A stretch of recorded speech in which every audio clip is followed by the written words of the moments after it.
The girl climbed the tree so she could sit in her spot, look out through the limbs and leaves, and pretend about an imaginary dog.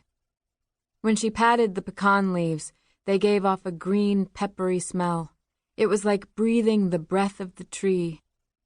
The jaggedy streaks of gray bark where she sat were like the tree's hard fur. Wearing conspiratorial smiles, her mother and brother had waved from the car windows, knowing that she had been headed to the tree as they started out the long driveway around the house. Later, she realized, when she saw the note on the table, that he must have thought she'd gone with them, because it wasn't long after the dust from the car settled that the gunshot sounded from the house, and she dropped from the tree, forgetting, almost forever, the longed-for dog. Frantic, she couldn't think how to clear his eyes of the blood. She couldn't leave him to get a cloth. Her shirt?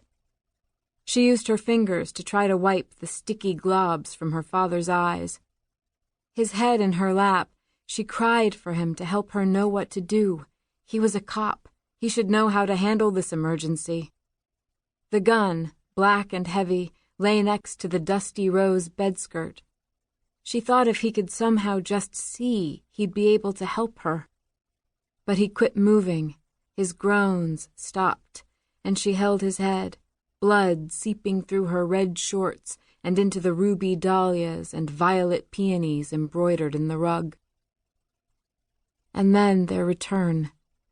Their faces as they held the balloons at the door of the room, their fallen faces.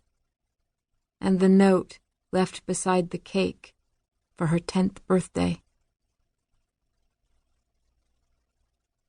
No one in her family ever claimed to know where the old steamer trunk had come from. The trunk had been painted over in a flat country blue that had faded to gray, the original color revealed beneath the leather clasps that were now brittle, one completely worn through. Smudged and blurred, some brushstrokes had come through the top layer of paint. St! But the rest was faded. She'd moved the trunk out of the upstairs closet when the carpenters were doing renovations and had been using it as a nightstand beside the downstairs bedroom window. Sometimes, thinking right before she fell asleep that she would get around to opening it, she'd go over the items she remembered might still be in it. Removing the lamp and embroidered runner and letting the metal lock fall, she was eager about the coat. Beneath some quilts and baby clothes, it was there in its original riches box, wrapped in fragile, yellowing tissue. The Atlanta department store had been gone a long time, bought out by Macy's, but the coat still had the tag attached to the sleeve with thread. Looking at herself in the age-flecked floor mirror, Sarah Alt thought that even though she wasn't as tall as her dad, it was still a good fit. 25 years after it was purchased, the tan trench coat now fit her, falling to calf length on her slim 5'9" frame. Her father's coat, one he'd never worn.